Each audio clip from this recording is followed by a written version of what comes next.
الحمد لله وكفى وسلام على عباده الذين اصطفى أما بعد أعوذ بالله من الشيطان الرجيم بسم الله الرحمن الرحيم يا أيها الذين آمنوا اذكروا الله ذكرا كثيرا صدق الله العظيم درود شریف پڑھ لیجیے.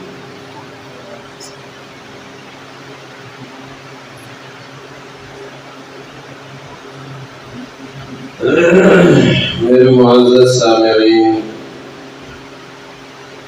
محترم دوستوں، بزرگوں، بھائیوں، عزیز طلباء، اللہ تعالیٰ نے خاص فضل فرمایا، کرم فرمایا کہ اللہ تعالیٰ نے ہم سب کو ایمان جیسی قیمتی دولت نصیب فرمائی. سب کہو الحمدللہ. اللہ تعالیٰ اسی ایمان پر ہی خاتمہ نصیب فرمائے. پھر اس کے بعد اللہ تعالیٰ نے مغرب کی نماز باجماعت پڑھنے کی توفیق نصیب فرمائی، اور پھر اس کے بعد اللہ تعالیٰ نے 6 رکعت اوابین نوافل پڑھنے کی توفیق نصیب فرمائی، جس کے پڑھنے پر 12 سال نفلی عبادت کا ثواب ملتا ہے. اور پھر اس کے بعد اللہ تعالیٰ نے اپنی یاد کے لیے، ذکر اللہ کے لیے مل بیٹھنے کی توفیق نصیب فرمائی. اس پر بھی سارے کہہ دے الحمدللہ. میرے معزز سامعین، یہ ہمارا اللہ کی ذکر کی نسبت سے بیٹھنا معمولی نہیں ہے. نبی کریم صلی اللہ علیہ وسلم نے ارشاد فرمایا کہ ذکر کے حلقے جنت کے باغ ہیں. ذکر کے حلقے جنت کے باغ ہیں. آپ صلی اللہ علیہ وسلم نے ارشاد فرمایا حضرات صحابہ رضوان اللہ تعالی علیہ مجمعین سے کہ جب تم دنیا میں چلو پھرو تو جنت کے باغوں سے خوب چل لیا کرو. حضرات صحابہ رضی اللہ عنہم نے عرض کیا کہ اللہ کے رسول، دنیا کے اندر جنت کے باغ کہاں؟ تو آپ صلی اللہ علیہ وسلم نے ارشاد فرمایا کہ ذکر کے حلقے جنت کے باغ ہیں، خوب چل لیا کرو، یعنی خوب اس میں اللہ کا ذکر کیا کرو، اللہ کو یاد کیا کرو. تو خدا کی قسم اٹھا کر یہ بات کہی جا سکتی ہے کہ اس وقت میں اور آپ جنت کے باغ کے اندر بیٹھے ہوئے ہیں، اس لیے کہ یہ اللہ کے سچے نبی کا سچا فرمان ہے. اللہ ہمیں اس کا یقین نصیب فرمائے. جتنی دیر بھی بیٹھے رہیں گے، خدا کی قسم دنیا میں رہتے ہوئے جنت کے باغ کے اندر بیٹھے. اور آپ صلی اللہ علیہ وسلم نے ارشاد فرمایا کہ یہ ذکر کے حلقے، فرمایا کہ دنیا کے اندر فرشتوں کی مخصوص ایسی جماعتیں ہیں جو ایسی مجالس کو تلاش کرتی ہیں، دنیا کے اندر گھوم پھر رہے ہوتے ہیں، چکر لگا رہے ہوتے ہیں، اور پھر جب وہ ایسی مجلس کو پا لیتے ہیں تو پھر وہ دوسروں کو متوجہ کرتے ہیں، اعلان کرتے ہیں، دعوت دیتے ہیں کہ آؤ ہم جس مجلس کی تلاش میں تھے وہ مجلس ہمیں مل چکی ہے. پھر وہ آتے ہیں اور ایسی مجالس میں شریک ہوتے ہیں، فرشتے شریک ہوتے ہیں. فرشتے میرے معزز سامعین، جب اللہ کے فرشتے ایسی مجالس کو تلاش کرتے ہیں تو ہمیں بھی ایسی مجالس کو تلاش کرنا چاہیے کہ نہیں کرنا چاہیے؟ ایسی مجالس کی فضیلت کا اندازہ آپ اس بات سے لگا لیں کہ اللہ کے فرشتے ایسی مجالس کو تلاش کرتے ہیں، اور جب فرشتے ایسی مجالس کو پا لیتے ہیں تو پھر دوسرے فرشتوں کو دعوت دیتے ہیں کہ آؤ ہم جس مجلس کی تلاش میں تھے وہ مجلس ہمیں مل چکی ہے۔ تو جب اللہ کے فرشتے ایسی مجالس میں شرکت کی دعوت دیتے ہیں تو کیا خیال ہے ہمیں بھی دعوت دینی چاہیے کہ نہیں دینی چاہیے؟ دعوت دینی چاہیے ایک دوسروں کو کہ آؤ بھائی آج مدرسہ سیدنا عبد الرحمن بن عوف رضی اللہ تعالیٰ عنہ گلشن برکت ٹاؤن کے اندر ماہانہ مجلس ذکر ہے، اللہ کا ذکر ہوگا، اللہ کا مبارک نام لیا جائے گا۔ تو جب فرشتے ایسی مجالس میں آتے ہیں، الرٹ نیچے کر لو، تو اللہ کے فرشتے جب ایسی مجالس میں آتے ہیں تو مجلس والوں کی روحانیت میں، نورانیت میں اور اضافہ ہو جاتا ہے، اور ایسی مجالس کے اوپر حدیث پاک میں آتا ہے کہ اللہ کی طرف سے سکینہ نازل ہوتا ہے، رحمت نازل ہوتی ہے، اور اللہ رب العالمین ایسی مجالس کو اللہ کی رحمت کے فرشتے اللہ کی رحمت سے ڈانپ لیتے ہیں۔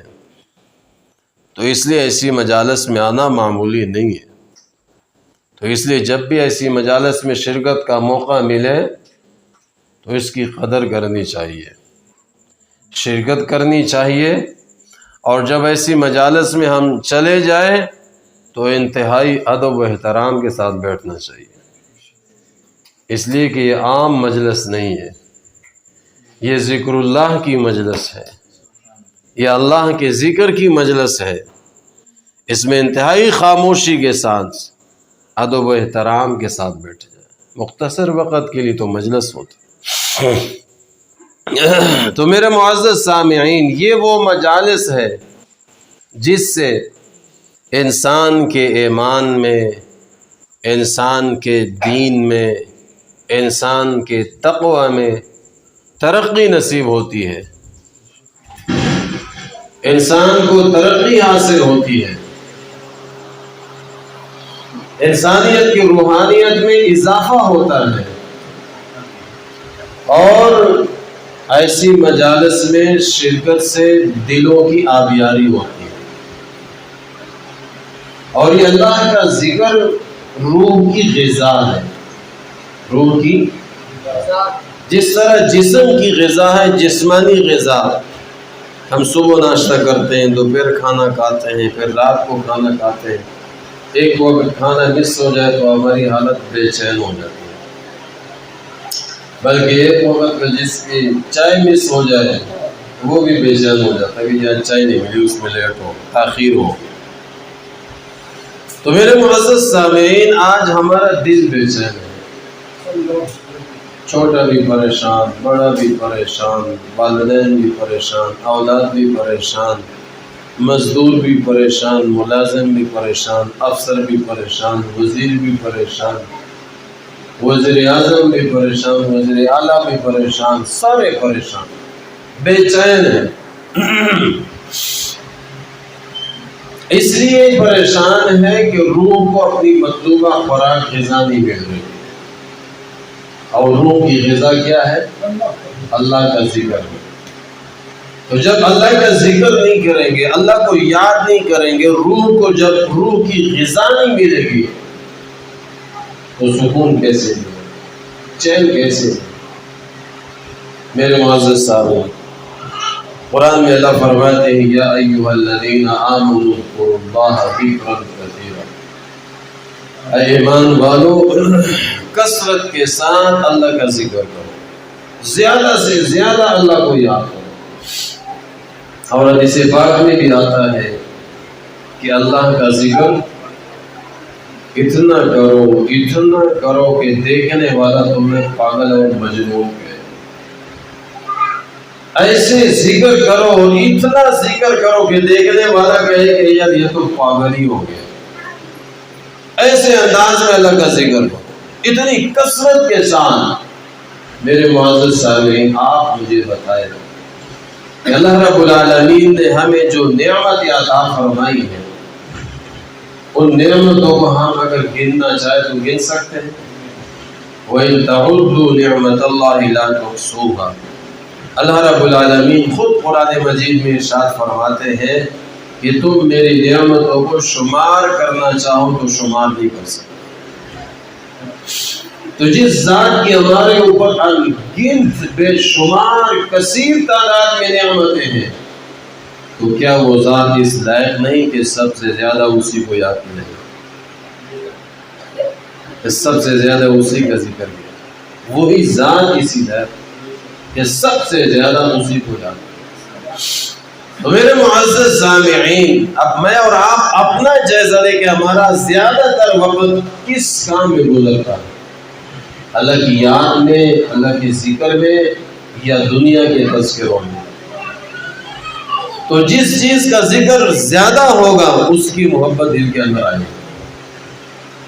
اللہ کی محبت ہم حاصل کرنا چاہتے ہیں تو ہمیں اللہ کا ذکر کرنا ہوگا، اور اللہ کے ذکر کی مجالس میں شرکت کرنی ہوگی، اور جو اللہ کا ذکر کروانے والے ہیں ان سے تعلق قائم کرنا ہوگا، ان سے نسبت قائم کرنی ہوگی، پھر ہمیں اللہ کی محبت نصیب ہوگی، پھر اللہ کی معرفت نصیب ہوگی، اللہ کا تعلق نصیب ہوگا، اللہ کے ذکر سے دل کی آنکھیں کھولے گی، اور اللہ والوں کی مجلس اور صحبت میں جانے سے دل کی آنکھیں کھلتی ہیں۔ جب دل کی آنکھیں کھل جاتی ہیں تو انسان کے اوپر حقیقت کھل جاتی ہے، اور دل کی آنکھیں کھلتی ہے تب کہ جب ایسی لوگوں کی مجلس میں، صحبت میں آدمی جائے کہ جن کے دل کی آنکھیں کھلی ہوئی۔ یا ایھا الذین آمنوا اتقوا اللہ وکونوا مع الصادقین۔ اللہ قرآن میں خود فرماتے ہیں، ایمان والوں تقوی اختیار کرو، اللہ کا خوف اپنے اندر پیدا کرو، اور یہ کیسے حاصل ہوگا؟ سچے لوگوں کی صحبت کی برکت سے، متقین لوگوں کی صحبت کی برکت سے یہ چیز تمہیں حاصل ہو۔ اور حدیث پاک میں آتا ہے کہ ذکر کرنے والے کی مثال زندہ کسی ہے، اور ذکر نہ کرنے والی کی مثال مردہ کسی ہے۔ وہ زندہ ہوتے ہوئے بھی مردہ ہے جو اللہ کا ذکر نہیں کرتا۔ حضرت میر گرامی رحمہ اللہ علیہ ایک بڑے اللہ والے گزرے ہیں، تو ان سے ملاقات کے لیے ایک شخص جا رہا تھا، خواہش پیدا ہوئی کہ ملاقات ہو۔ اب دوران سفر رات کو جب یہ سویا تو اس نے خواب دیکھا۔ خواب کے اندر کیا دیکھتا ہے کہ میر گرامی رحمہ اللہ علیہ فوت ہو چکے ہیں۔ اب یہ شخص جو خواب دیکھتا تھا تو اگلے دن وہ جو خواب میں دیکھا ہوتا تھا کہ عینی وہی تعبیر اس کی ہوتی تھی۔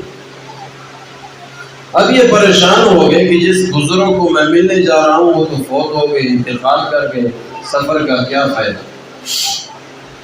پھر کہا کہ چلو اتنا سفر کیا ہے اور بھی کر لیتے ہیں، کیا معلوم کہ میری خواب کی تعبیر یہ نہ ہو اور وہ زندہ ہو۔ انہوں نے سفر پورا کیا، ان کے علاقے میں گاؤں میں پہنچے، وہاں لوگوں سے پوچھا کہ میر گرامی رحمہ اللہ علیہ سے ملاقات کرنی ہے۔ لوگوں نے بتایا کہ وہ موجود ہے، وہاں چلے جائیں۔ جگہ بتائی، یہ کون ہے؟ سلام کیا، حال احوال پوچھنے کے بعد اس نے اپنا خواب سنایا کہ حضرت میں نے خواب یہ دیکھا ہے کہ آپ فوت ہو چکے ہیں۔ تو میر گرامی رحمہ اللہ علیہ نے پوچھا کہ کب دیکھا تھا؟ یہ فلاں رات کو۔ اچھا، تو حضرت میر گرامی رحمہ اللہ علیہ فرمانے لگے کہ آپ نے خواب صحیح دیکھا ہے۔ جس رات آپ نے مجھے خواب میں دیکھا کہ میں فوت ہو چکا ہوں، اس رات میرے ذکر کا معمول مجھ سے رہ گیا تھا، اس لیے میرا شمار فوت شدگان میں ہوا۔ جس رات میرا ذکر میں نے نہیں کیا تو اس رات میرا مثال، میرا شمار زندوں میں نہیں ہوا، مردوں میں ہوا. تو ذکر کرنے والے کی مثال زندہ کیسی ہے اور ذکر نہ کرنے والے کی مثال مردہ کیسی ہے. یہ ذکر تمام اعمال کے لیے بمنزلہ روح کے ہیں. نیک اعمال سے آپ ذکر کو نکال دیں تو سمجھے کہ اس کی جان آپ نے نکالی، ان سے جان نکل گئی، روح نکل گئی. تو اعمال کے اندر جان پڑے گی اللہ کے ذکر سے، اللہ کی یاد سے اس کے اندر جان پڑے گی، وزن پڑے گا، قیمتی بنے گی. یہ بمنزلہ روح کے. حاجی امداد اللہ مہاجر مکی رحمہ اللہ نے ہمارے چاروں سلسلے کے بڑے شیخ ہیں. سلسلہ چشتیہ، قادریہ، نقشبندیہ، سہروردیہ، چاروں سلسلے حاجی صاحب پر جمع ہوتے ہیں اور حاجی صاحب سے برکے بیک وقت چاروں سلسلے چلتے ہیں. حاجی صاحب کے بعد جس کو بھی اجازت ملتی ہے چاروں سلسلے کی اجازت ملتی ہے. حاجی امداد اللہ مہاجر مکی رحمہ اللہ علیہ کو کسی نے خط لکھا کہ حضرت 15 سال سے ذکر کر رہا ہوں، 15 سال سے، لیکن کوئی فائدہ نہیں ہو رہا ہے، کوئی فائدہ نہیں ہو رہا ذکر کا. حاجی امداد اللہ مہاجر مکی رحمہ اللہ علیہ نے جب یہ خط پڑھا تو ہنس پڑے اور فرمانے لگے کہ 15 سال سے ذکر کر رہا ہے اور کہتا ہے کہ فائدہ نہیں ہو رہا. تو اس سے بڑھ کر اور کیا فائدہ ہو کہ آپ 15 سال سے اللہ کا ذکر کر رہے ہیں.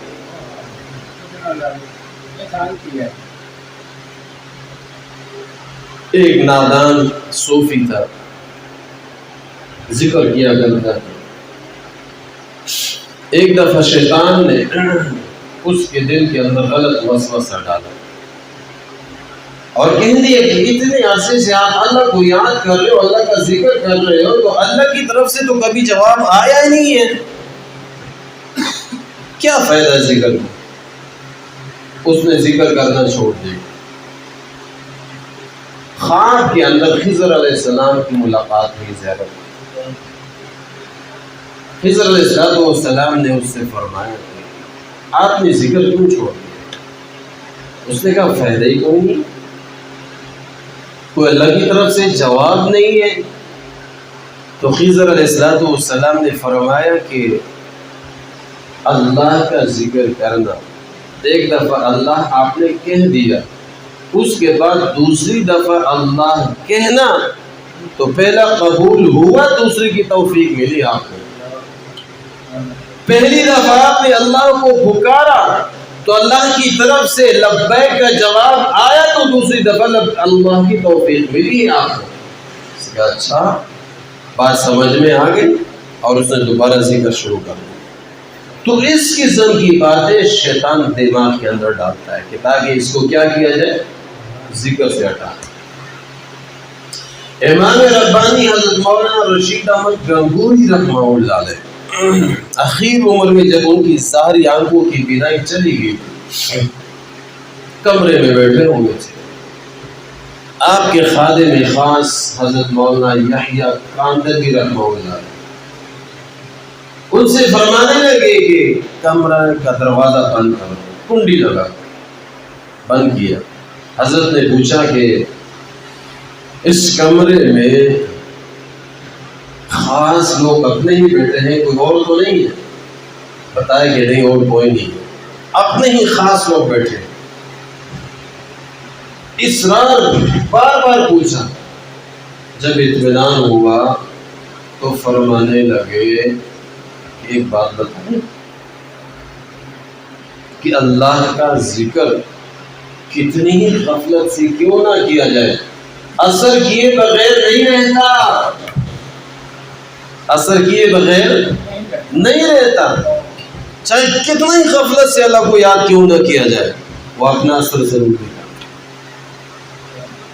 اپنا اثر. ہمارے بزرگ فرماتے ہیں، مثال دیتے ہیں کہ پتھر کے اوپر پانی کا ایک ایک قطرہ گرتا ہے. ہمارے گھروں میں ٹوٹیاں ہیں، نیچے ٹائل لگا ہوتا ہے، پتھر ہوتے ہیں، ایک ایک قطرہ بھی گرتا رہے تو اس کے اوپر وہ کیا کر دے گا؟ نشان کر دے گا، کچھ عرصے کے بعد سوراخ بھی کر دے گا۔ ایک ایک قطرہ گرنے سے پتھر چٹان کے اوپر بھی کیا ہو جاتا ہے؟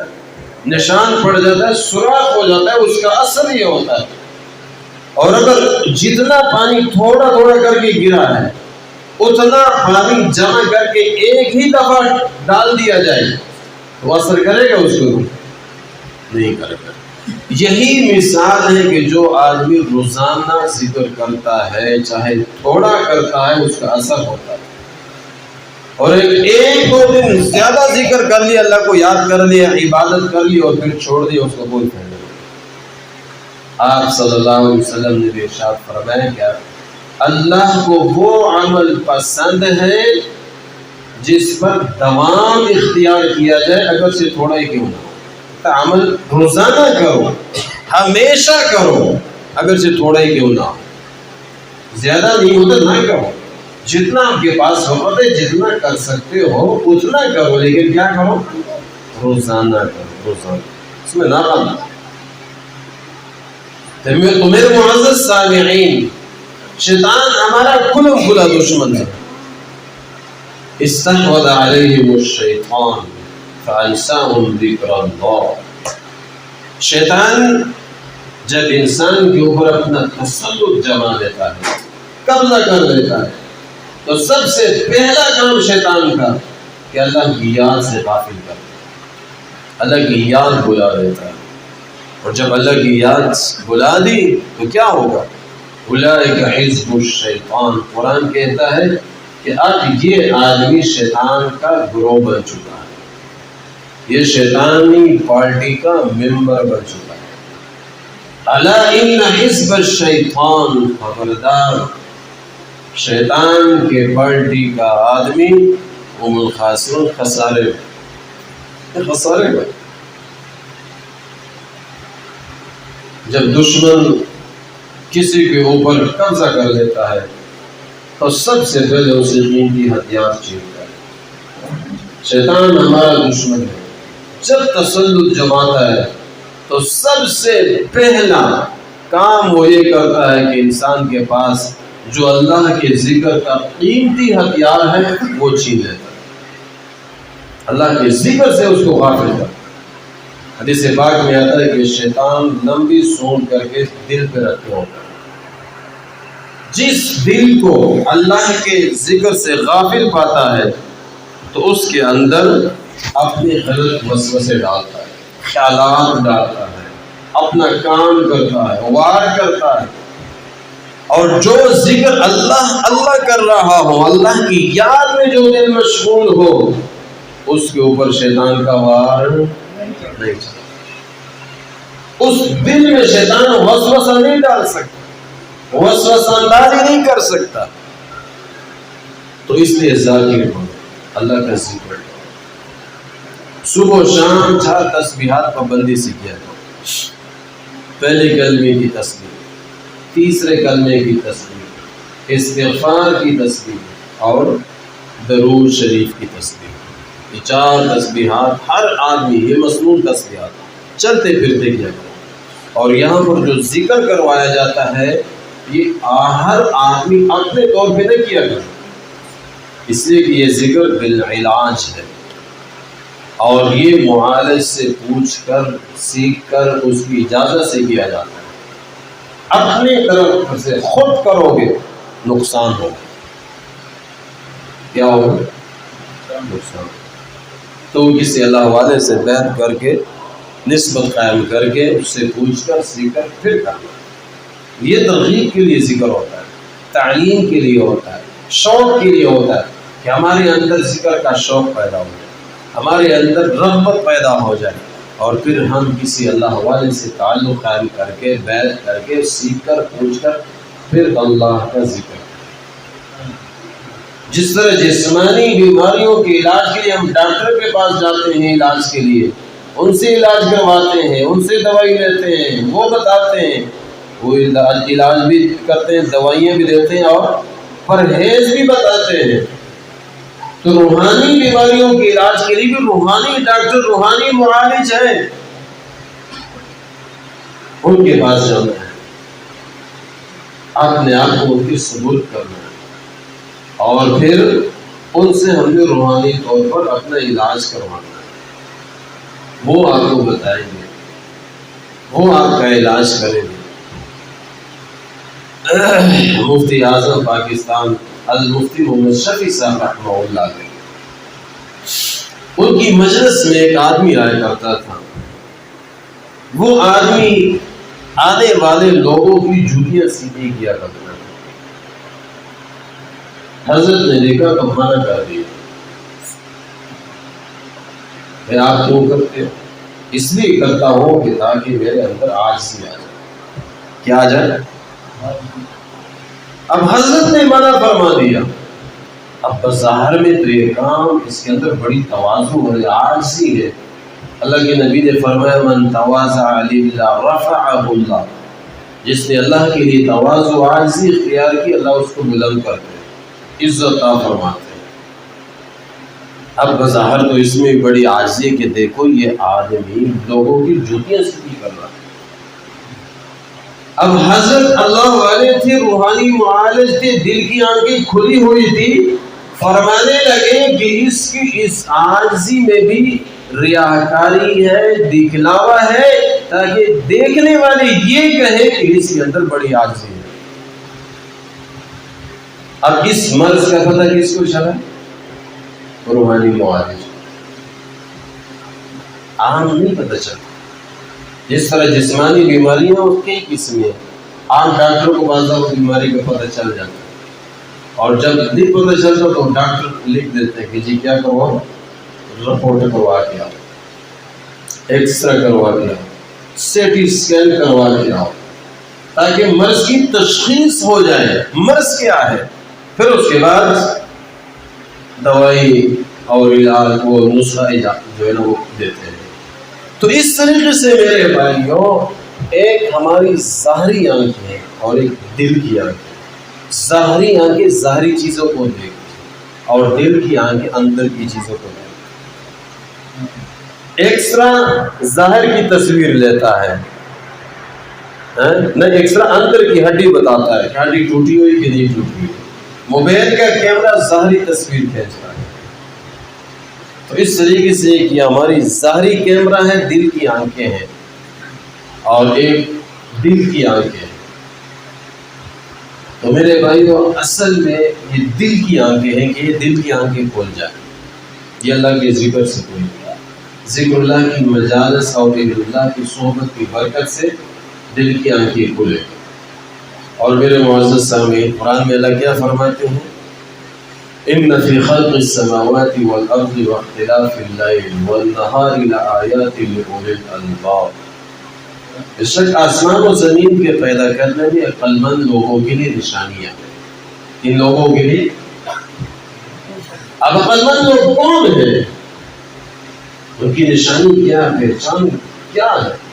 آگے اللہ نے پہچان کروا دی، الذین یذکرون اللہ قیاما وقعودا وعلی جنوبہم، عقل مند لوگ وہ ہیں جو کھڑے بیٹھے کروٹ لیتے ہوئے اللہ کا ذکر کرتے ہیں، ہر وقت اللہ کی طرف دھیان، اللہ کا ذکر۔ یہ عقل مند لوگ، یہ کون لوگ ہیں؟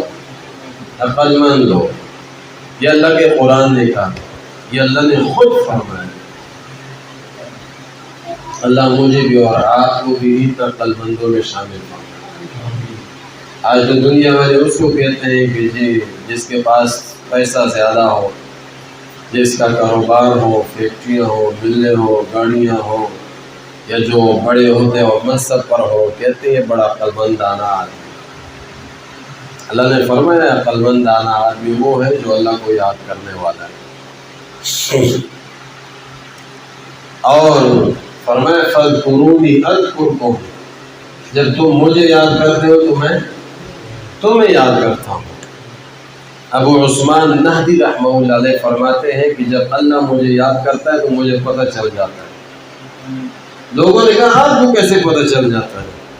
اس نے کہا اللہ کا قرآن کہتا ہے فَاذْكُرُونِي أَذْكُرْكُمْ، تم مجھے یاد کرو میں تمہیں یاد کروں. تو جب میں اللہ کو یاد کرتا ہوں تو یقیناً اللہ بھی مجھے یاد کرتا ہے. ہم یہاں اس مجلس میں اللہ کا ذکر کریں گے، اللہ ہمارا ذکر فرشتوں کی مجلس میں کرے گا. کتنی بڑی فضیلت، کتنی بڑی فضیلت، کتنی بڑی اہمیت کی حامل یہ مجالس. تو اس کی قدر کر.